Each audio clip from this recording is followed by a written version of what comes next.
this presentation is about how to find additional libraries for the things that Qt itself doesn't do. And you can Google it around and you can find many things, but it would be nice to have everything in one place where you can have a full list of all of the available Qt libraries. And that's exactly what this project called Include aims at doing.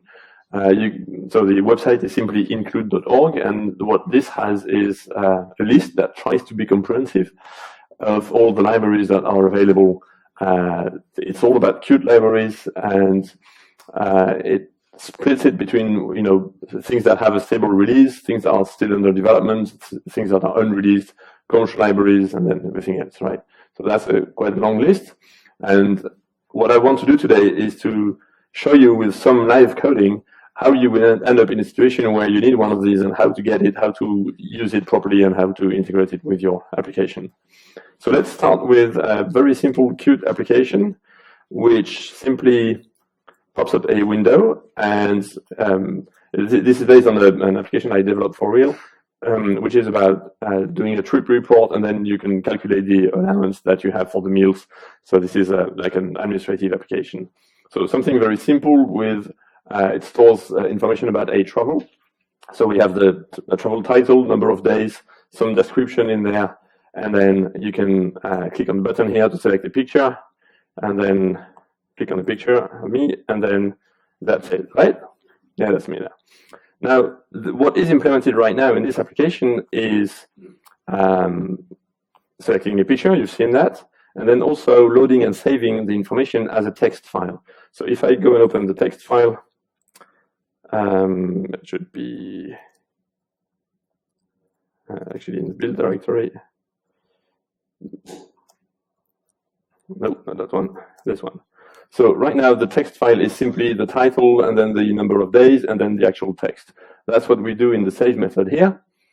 Saving text, very easy. Now at that point you want to also save the image, and you're not going to put the image into the text file, that's not going to work. So instead you're thinking, I would like to save a zip file instead. So let's have a look at how we could do that. We want to replace this text file with a zip file.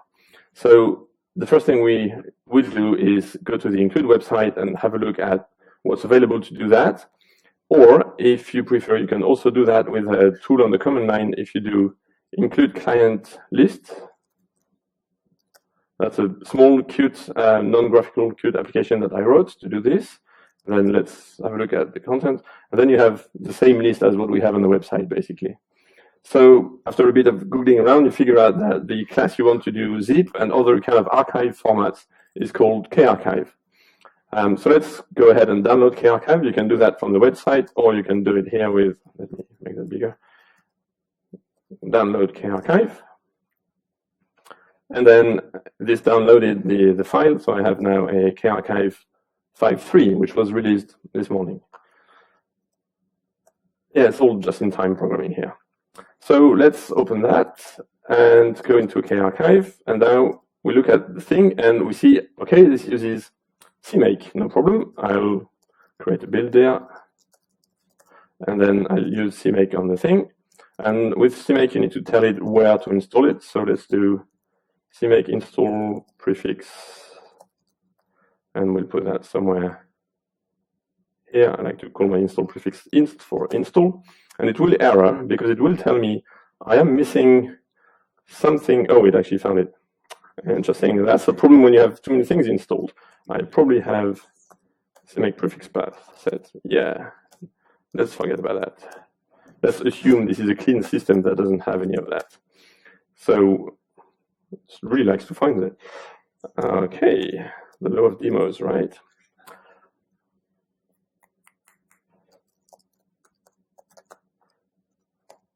I wonder how it finds it. Never mind. It should error on your system and tell you I'm missing something called ECM. So that's, I want to improve that error message so that it's a bit clear. What it's about here is this module called extra CMake modules, which is extra files for CMake, which have everything that's needed for these K something libraries, the KD frameworks. So at that point, we need to install extra CMake modules. So what we'll do is include, spell include correctly, download extra CMake modules, and the Wi-Fi is pretty fast. We get that here. So now we have extra CMake modules here. Okay, so this one we are going to unpack, go in there, run CMake. I won't even use a builder here, and then make. Nothing to do, it's just CMake files. Make install, done, it's installed. Now if I go back to KArchive, I can do the CMake stuff, which would normally now work, and then we can compile the thing. Very small library. All it does in KArchive is it has this base class, KArchive, for all types of file formats, and then it has subclasses for zip and tar and AR and a few like that. So not much to build here. It's done, we can install it, and now we can go back to QtCurator. Okay, so we have this thing called KArchive, which has a CMake build system, and our own application has a QMake build system, and we are starting to think, ooh, this is going to be tricky here. How am I going to integrate the two things? In a commercial project, maybe what you want to do instead is take the sources of the libraries that you're using and putting them into your own build system. Okay, but I'm not going to do that here. It would require a little bit of QMake hacking. So instead of that, we are going to use it installed, where it is actually installed. And if we look at the list of files that it installed, the last one is actually a file for QMake. It's a Qt something.pri. This is a file that works exactly like the modules in Qt. When you write Qt plus equal SVG, it will look for a Qt svg.pri. This is modules for CMake, for QMake, sorry. So what we can do to use it here is to say, just like we have Qt plus equals core GUI widgets, we'll have Qt plus equal KArchive, KArchive with an uppercase. Now, if we try to build again, it might tell us something like, I don't know where to find it. You tell me about this module KArchive, but I've never seen it before. That's obviously because we need to tell it where to find it. This path here has to be available to QMake.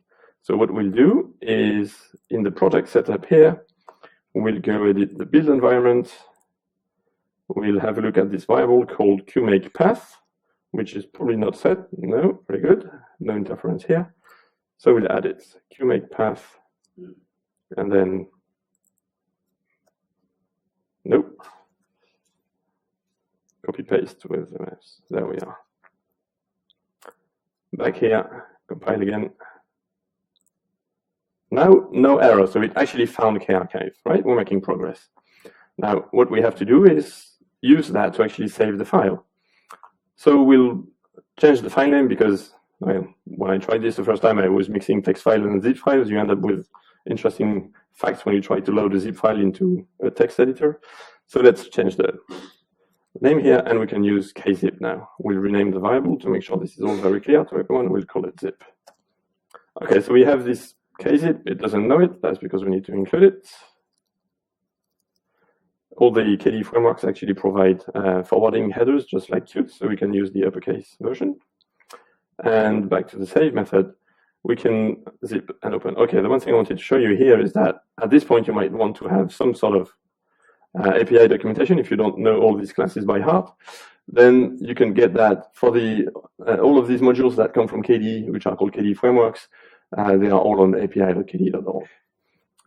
Later on, I'll show you other libraries. So if we look at kzip, we see that it inherits KArchive, and then if we go to KArchive, we can see interesting functions like write file. Good. We give it a name and some data. That's exactly what we are going to do. Sorry. So back here, yeah.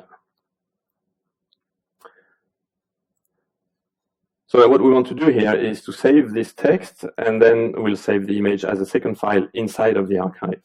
So we have a zip file. All we need to do now is writing a file inside of the zip file. Let's call it description.txt.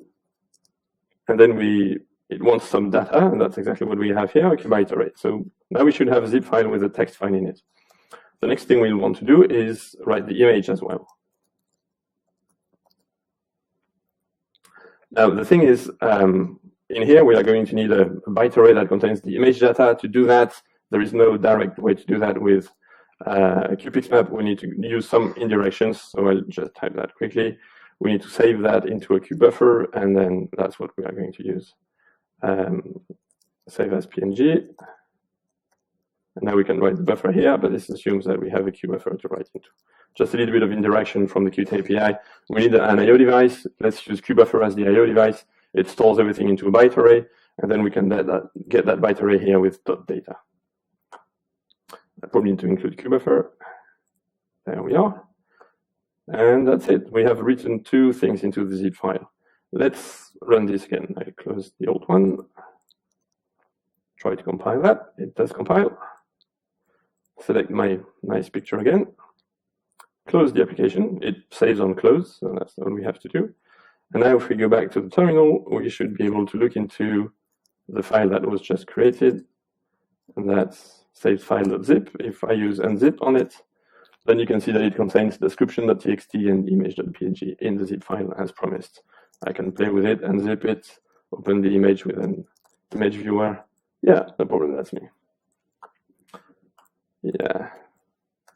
So we are done with saving, but at this point, if we run the application, it will still use the old text file, so obviously we need to port that as well. Let's do that quickly. And there we are, and then all we have to do is look into the zip file. Now, the way we would do that, we can get from the zip file a directory object. That directory object contains all of the file listing. We could actually list the files, but we don't need to do that. This is our own file format. We know what's in there. So all we have to do is to ask it for the file called, we call it description.txt. And this will return to us a const KArchive file, which is an object that represents this file. This is all pointer-based because for specific file formats, we have subclasses that add specific information. Like on a file inside of a zip, you can select the compression level, which you can't do with some other file formats. So that's why it's all based on objects with subclasses. But we don't have to care about deleting these. It's actually done by KZip. So we have our text file, and then we can do, let's make sure that it actually exists. So if it didn't, we got an empty value. So we don't do anything here. And then all we have to do is read from this text file data, because basically we can get the full contents of this file inside of the zip. We get that as a byte array, and QtXtream can read from the byte array. So all we have to do is adapt it to that, and we can read the data from the text. So I won't run it right now because I will lose the image again. Let's first get the image from it. So we can do pretty much the same with the image, and I called it image.png. We'll assume it's the, well, we can test it, right? Is it? And then we want to load an image from that data, and we can do that with load from data. So that's really easy. If you are using, so one problem here is that we are loading the full data of the file into memory, and if that was really big, it could be a problem. There is an alternative that I can show here. It doesn't work with QPixMap because QPixMap cannot load from an I/O device. But with QtXtream, if this was really big, we could have done something like, I want an I/O device to read from, and I can get that from, with the create device method. It will create an I/O device for me. I can then read from that. But in the documentation of create device, it says, you know, I'm creating this device for you. You need to delete it at the end. So this is exactly the same, except that this time it's reading from the device, which means it will get the data in chunks, and the I/O device created by KZip will itself uncompress the data in chunks from the underlying library. So at no point in time do we have a copy of the full data in memory, except of course in the text edit, but we can't do anything about that. But for the image, there is no choice. We need to use that. And of course, loading into a PixMap is not enough. We want to actually see it. And that's simply a tool button, so we need to give it the icon.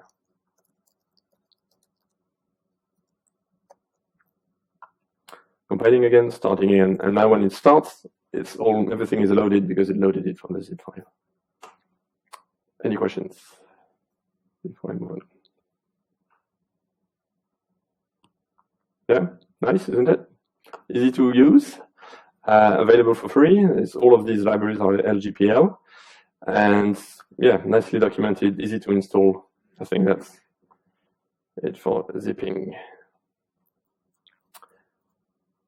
Okay, the next thing we might want to do in this application, let me start it again. We would like to have some spell checking in here so that when I type nonsense, it will actually tell me. And that's also something that's provided by another KDE framework. If I go back to this guy here, look at include, it has somewhere in the, you can see that there's a large number of libraries here. And I can see Sonnet, multi-language spell checker. Good, that's exactly what I need. So let's download Sonnet. So include client, download Sonnet, and it works. I have something called sonnet.target. Let's open that. We make a build here because we want things to be clean. We do exactly the same as before. Compile that. The way Sonnet works is that it actually relies on libraries provided by the system to do that. So it's basically doing spell checking based on the A-spell, I-spell, H-spell, whatever spell libraries that exist on, especially on Unix systems. And what's really nice about it is, in this case, what we want to do is spell checking in the text edit itself with squiggly underlines, right? All we have to do for that is use some object that adds to the text edit. Instead of having to change the base class, which would be quite annoying, you could have your own base class of QtextEdit. The API for that is called a decorator. It's something that we add on top of the existing text edit. And all we have to do, and that's actually, if you go to the documentation for Sonnet, in the main page for the Sonnet documentation, it provides you with exactly that. Sonnet can do a lot more things like the dialogue where you can do spell checking and many other things. But the main feature, the easy to use feature, is exactly that. Let's create a spell check decorator around our text edit. So we'll put that in here because that's exactly what we need. The text edit in our case is called travel description. And a few includes, and then we'll be good to go. We need to include Sonnet spell check decorator. Haha, no completion here because it doesn't yet know about Sonnet. So I will need to tell it here. And what do I put here? Let's go back to the documentation here. What's really nice about this API documentation is that it tells us exactly who to blame, but also how to use it. So how to use it in CMake and how to use it in QMake. So that's good. That's exactly what we want. You can see here that this one framework actually provides two libraries, a core and a GUI library. So we need both. Let's do exactly that. Now, if I go back to here and I wait a little bit for Qt Creator to wake up, then it should allow me to do the completion, and now I can complete spell check decorator. And if I start the application again, yeah, unused variable, I know that. And now it tells me about, why doesn't it like didn't? It doesn't use French yet, because this is not French, but that's exactly what I wanted to do next, to show you how you can switch the language.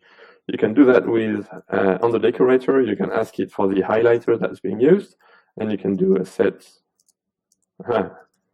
current language, no completion, because the highlighter is missing here. There we are. And now I can do set current language French, because, well, that tends to be what I speak.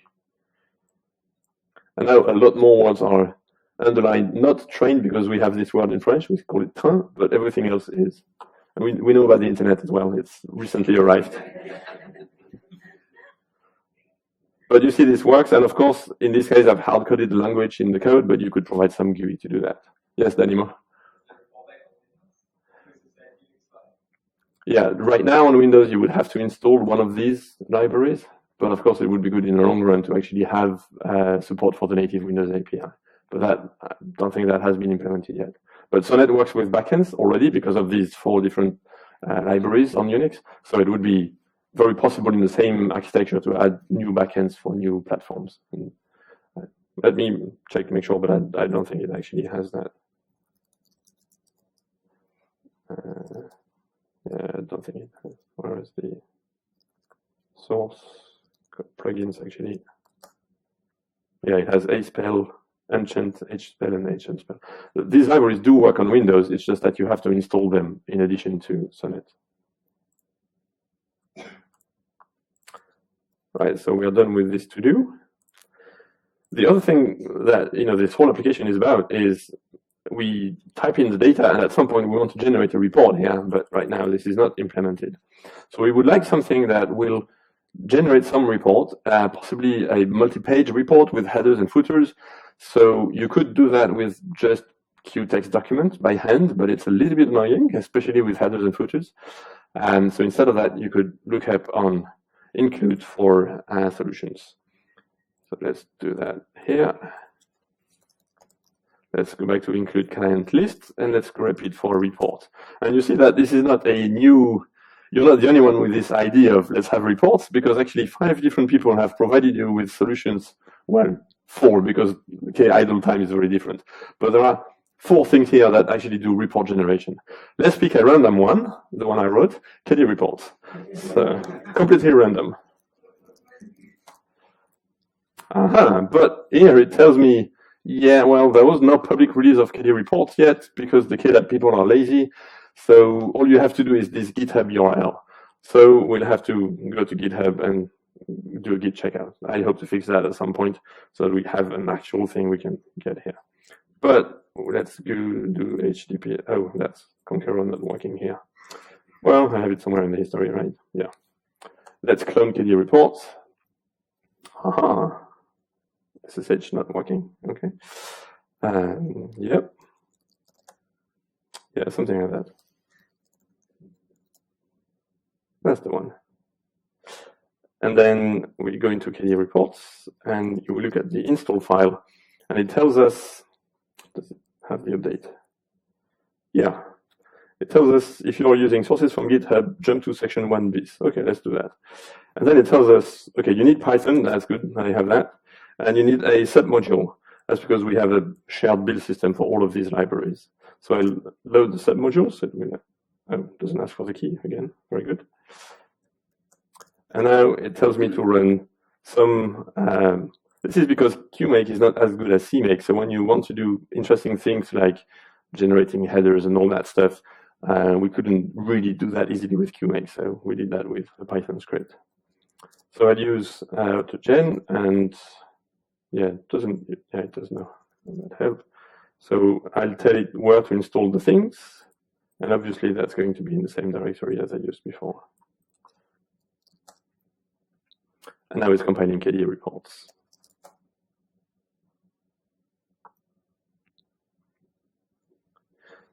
So the whole idea of KD reports is it uses QText documents to do the layouting of the text, but it takes care of having multiple documents, one for the main content and also one for header and one for footers, and you can have multiple headers and footers. And it also provides you with a print preview dialog where you can see the document before you actually print it. So all of that is quite nice. That's exactly what we want here.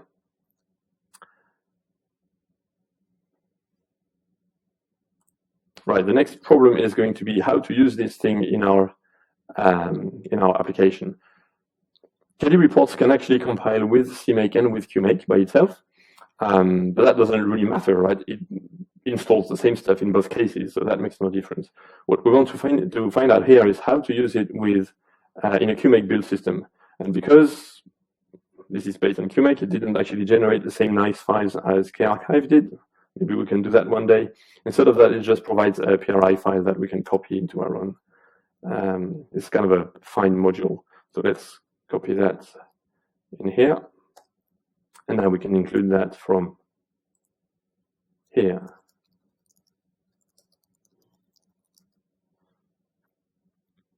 Now, this should not be very happy. It will tell me, yeah, but where do I find KD reports? Okay, let's actually tell it. Oops, this could create a bug. It scrolls around.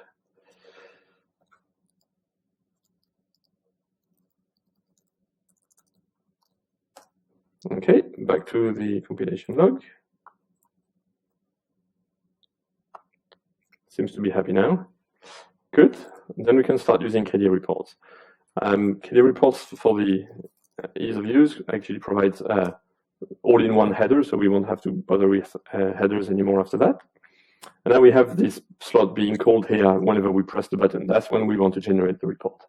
So the whole point of KDA reports is not only to do the to encapsulate QText document for us, but also to provide a really easy to use API, all based on values. We are just going to create elements and put them into the report. But first I need to actually create a report. Okay, that's what we have here. And then we'll add some elements in there. Let's first add a title. For instance, we can do add element, KDA reports, text element, and we can put any title here. Let's do that with I don't know, travel report, right? We'll add some more stuff later on, but let's first have a look at what this looks like. To see the result, we can use KDA reports preview dialog. We give it the report to work with, and then we can do dialog.exec. Let's see if this works. It tells us QDAM element, no such file or directory. This comes from QXML.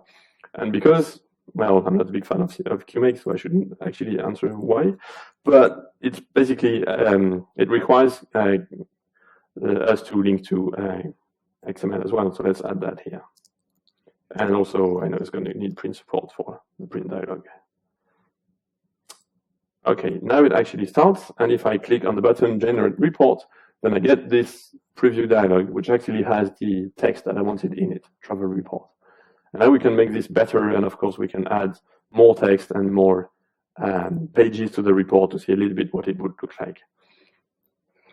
So the first thing we might want is to actually add the text that we had in the UI. So we can do that with travel title text. We could also add the description to plain text because that's a text edit. Oops. Yeah, something like that. There we are. Okay, so that's just plain text, that's easy. What we could do as well is change fonts. So to do that, we need to extract the text element variable. We are not going to do everything in line.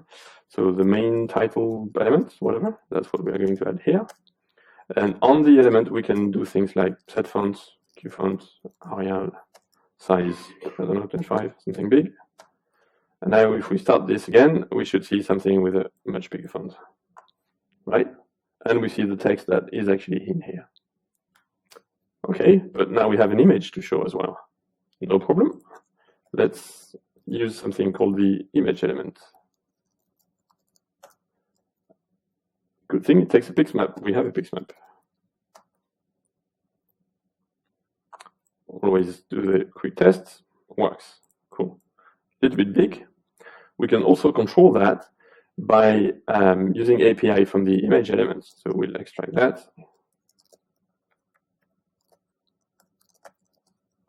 Now, when we want to set the width of an image, we can set it either in millimeters, that when you know exactly, this is an A4 page, I want the image to be exactly 10 centimeters. You would say here 10 centimeters, which is 100 millimeters. You can also set the width to be a percentage of the page width. But in this case, that should do. Now, until here, all of that, you're thinking, yeah, I could do the same with the QPainter or with the QText document. When it gets really interesting is when you get to headers and footers. So let's actually ask for a header. The report actually contains the header object, but we need to get it out of it. And we get it as a reference. Yeah, okay. I should actually write proper code like that. Now, on the header, we can add things.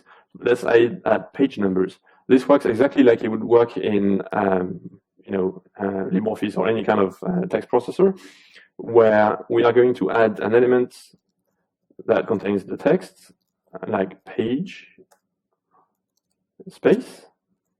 And then after that, we want the actual page number that we're at. And this, just like in text processing, is done with variables. So we'll have a variable that is KDA reports page number. And then we'll have another slash. And then we have page count. Now you're thinking, hold on, anytime you used add element before, it created a new paragraph. It went to the next line. So in here, I'm going to have something like 2 paragraphs, maybe. That's not what we want. We want all of that on a single line. And the way to do that is to use add inline element. And inline element is something that is on the same line as was before. On the first call, it doesn't matter which one I use, add element or add inline element, it's the same because there is nothing before. But in here, I need to say inline element so that this doesn't create a new paragraph. And now if I start this, I should have something nice which has page number here. Let's actually insert a new page somewhere in there so that it looks a bit more interesting. We can insert a page break before the image, for instance. Add page break.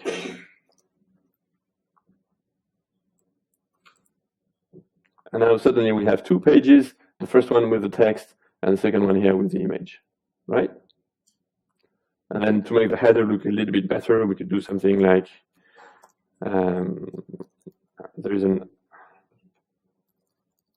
we would like a horizontal line under the header. We can do that with an H-line element.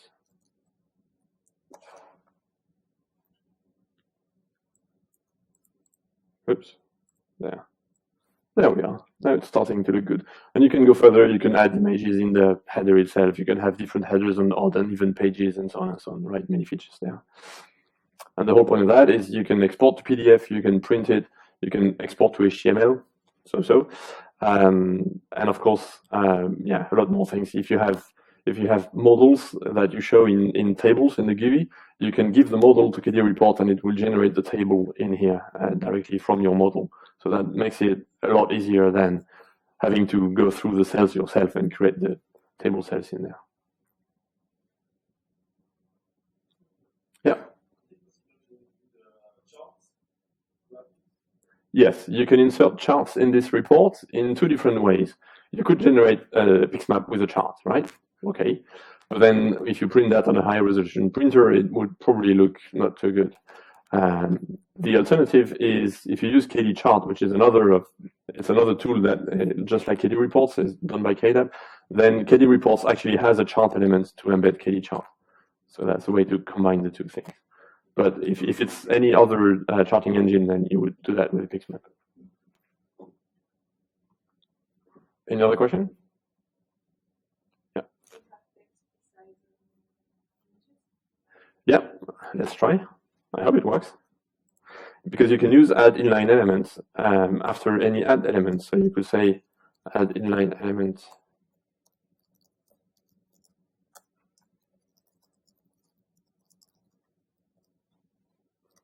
That should be it. And it works, right? Because the image here is just like 1 character in a paragraph, so we can have more. But I guess this means you couldn't really have like 10 lines of text here because this is 1 paragraph. It's not. Yeah. To know what's really possible, you know, even if you can't find something in the KD reports API, if you ask me, is it possible to have many things next to an image? Then of course the answer is going to be, it depends on what QText document can do. And if I go and have a look at QText document, then it has a QText image format which says, yeah, it doesn't seem to have something for making the text run around the image, unless I'm missing something here. That's kind of the beauty, but also the limitation of KD reports is that anything that QText document cannot do, well, it has to be added to QText document first before it can be added to KD reports.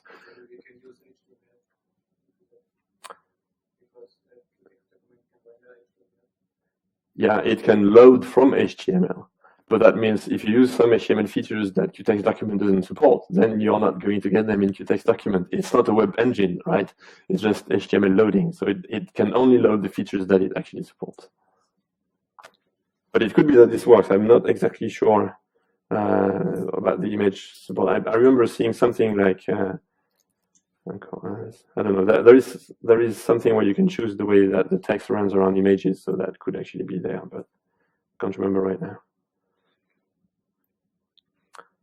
But you could view that as the other way around, which is the good thing about KD reports being entirely based on QText document is that anytime I find something missing in QText document, I first add it there, so I fixed support for tabs in there and all the things that were not really working. Yeah. I make my own library, which I provide to make Oh, you mean for the build system or for include.org? Yeah, for the build system and for... Okay, let's start with include.org. The way that the include website is built is all from a Git repository called include data. There it is, which is, it's hosted on KDAB.org, doesn't matter, right, anywhere. The point of include data is that this is where you can find one subdirectory for every library that is shown in there. And if I go into any one of these KArchive, so that you recognize what we're showing here, and I take the latest release, I could actually update that and get today's release. Yeah, today's release.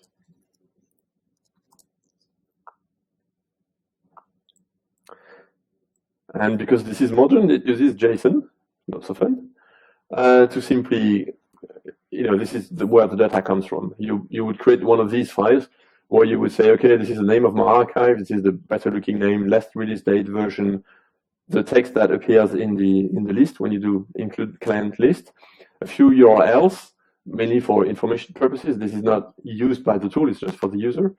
And then licensing, description, authors, maturity, platforms, packages.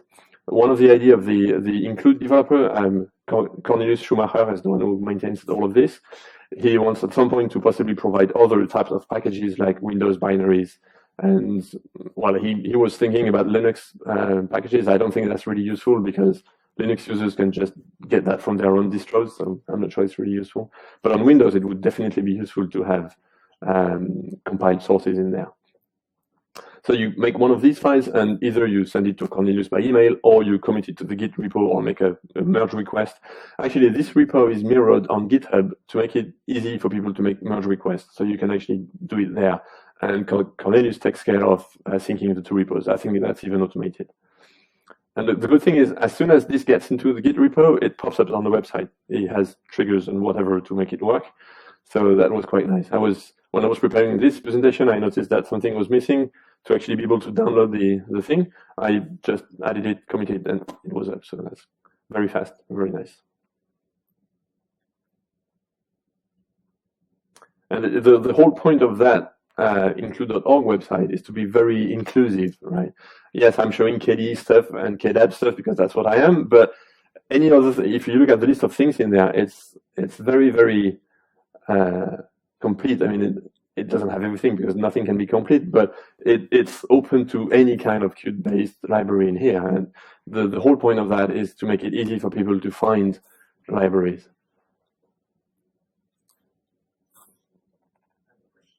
Yeah. Is it also possible to generate table of contents? Yeah, I've done that before. How did that work? It's not like there is a push button feature for it, but it is feasible because how did we do that? There is, you can insert placeholders where the text of that placeholder will be updated later on. So basically that allows us to go through the whole document, generate all of it, and then come back and change that text to be the text of the table of contents. I think there is an example somewhere that does that, but I need to check.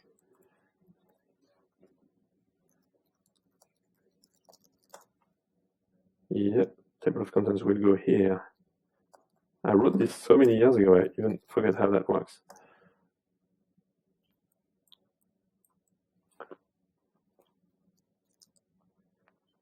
Yeah, exactly. We insert a text element that has an ID, right? So the text that we put right here doesn't really matter because we are going to change it later on. And this ID here we can use at the end of the generation to say, associate now some new text value with this ID, and the text value that we give it is the list of things. So that's right, it's manual. There is no built-in feature for that. I guess it could be added, but we will need to flag the things that actually make up the table of contents. But at least it's feasible in your application to generate it at the end if you are gathering that information while generating. Maybe if the table of contents is about more than one page, I could do it there. Yeah, true. Yeah, for the page numbers here. Yeah. Yeah. Good point. Yeah, interesting.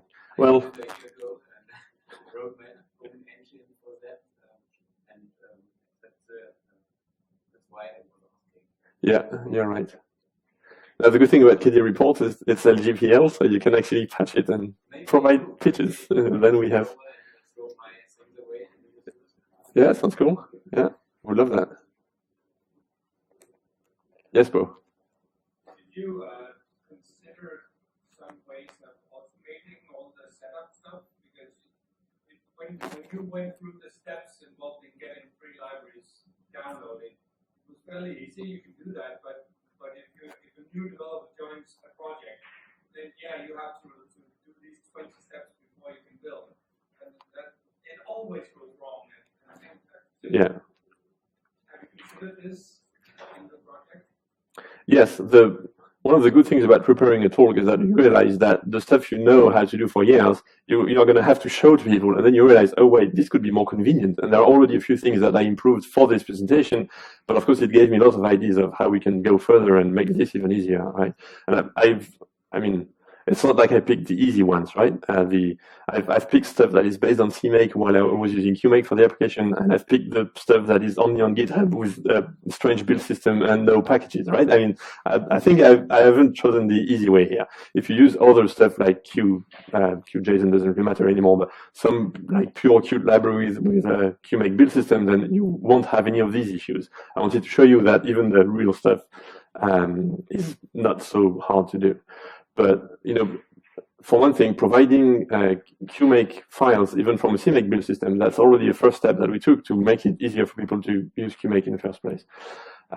After that, I think, well, KDA reports is a particularly bad example when it comes to ease of use, right? But if you look at KArchive, what else do you have in mind to make it easier? I'm not sure. It's always difficult to do this. You have to follow this weekly. Yeah, of course. You know, you've been there as well. Yeah. I think class has an answer. All right.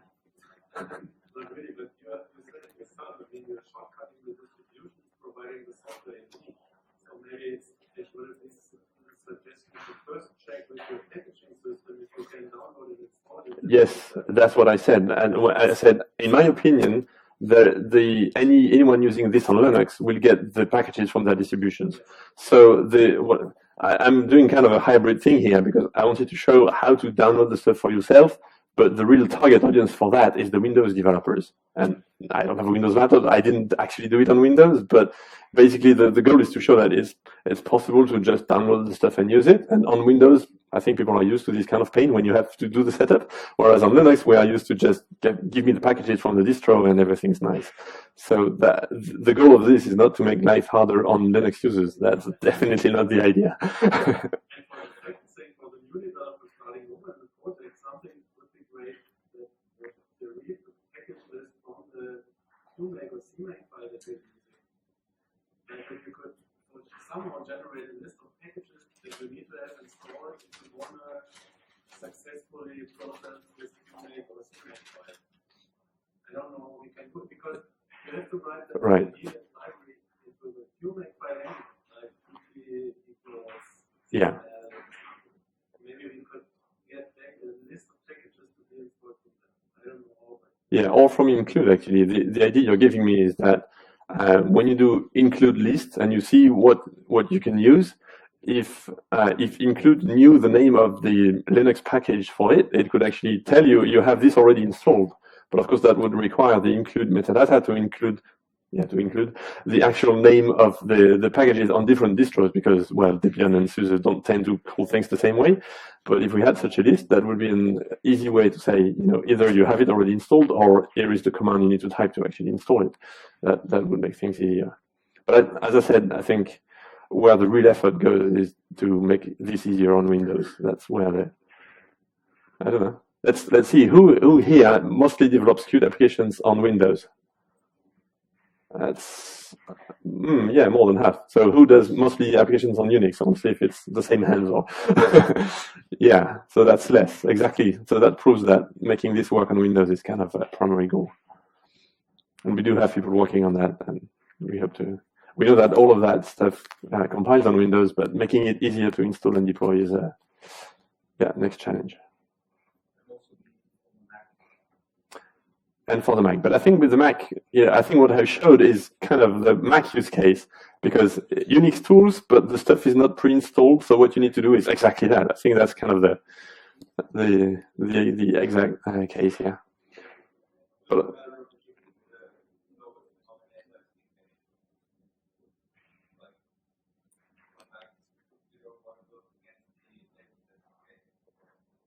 all right, you're thinking about binary packages here. Yeah. Yeah, which is another thing, right? I think there are many ways to do this. Either provide sources but make it easy to use and compile, or provide binaries. And yes, the oldest SDK possible to not have problems.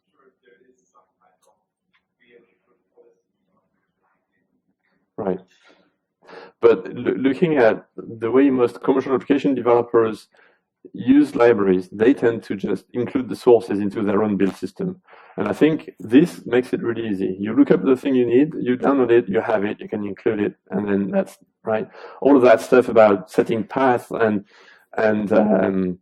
finding things where they are installed, that's the way we are used to doing things on Linux. But indeed, that is hard for the next developer when it doesn't come from packages, so it's all in random locations and so on. Whereas what I see when I visit customers and they are using some of these libraries, they just include them into their own build system, so everything gets compiled together. The setup is obvious. There is nothing special to do to use this or that library. And I think that's probably, you know, if that's what people do, then our work here is done. Right? All we have to do is provide the code and provide build systems that actually make it easy to integrate. And that's why it's kind of nice that things like KD reports have both CMake and QMake build systems.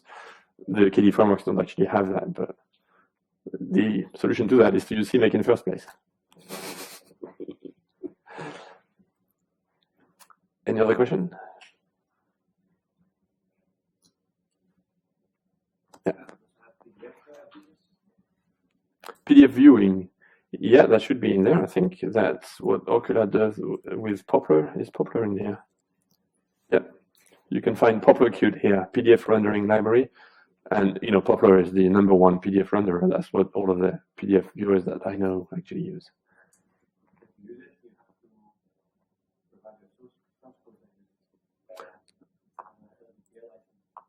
A GPL license. If it was LGPL, it would be fine. But, well, you know, I can't change the world, but at least this is nicely documented here. You look at the library and it tells you this is GPL, so you know what you're getting into.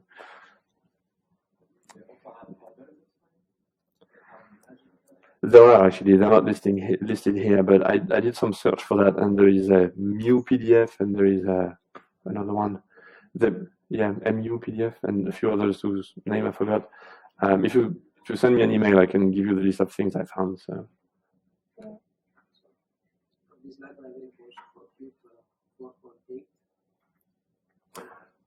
Probably not all of them, and definitely things like KArchive. This code has been around for many years, but only recently it has been separated from everything else and made as a separate framework that you can easily use on top of Qt. So technically, the code exists for Qt4. You would have to grab it from the KD libraries, but you wouldn't get such a nice self-contained with a self-contained build system and all of that for this library. But of course, in here there are many other libraries, and hopefully, if you click on one of them, this one did exist for Qt4. This hasn't been implemented yet. We wanted to show dependencies, including the Qt version. That's missing here.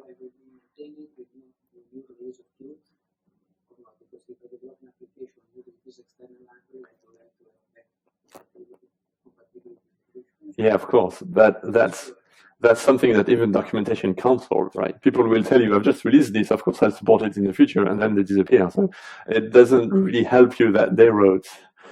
You know, you probably have been in that situation before where the way you judge an open source project is not from what they write here, but you would go to the actual page, you would go to the repository, and you look at the latest commits, and if it's 4 years ago, you're, okay, I'm going to use something else, right?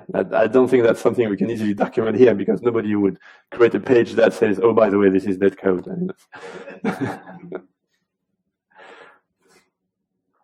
But yes, dependencies, that's definitely on the list for the next developments for include.org. As you saw, when I downloaded KArchive, it didn't tell me that I would need extra CMake modules. So yeah, that problem is really present, and we know about it, and that's definitely on the list. Anything else? Okay, thank you. Then let room for the next.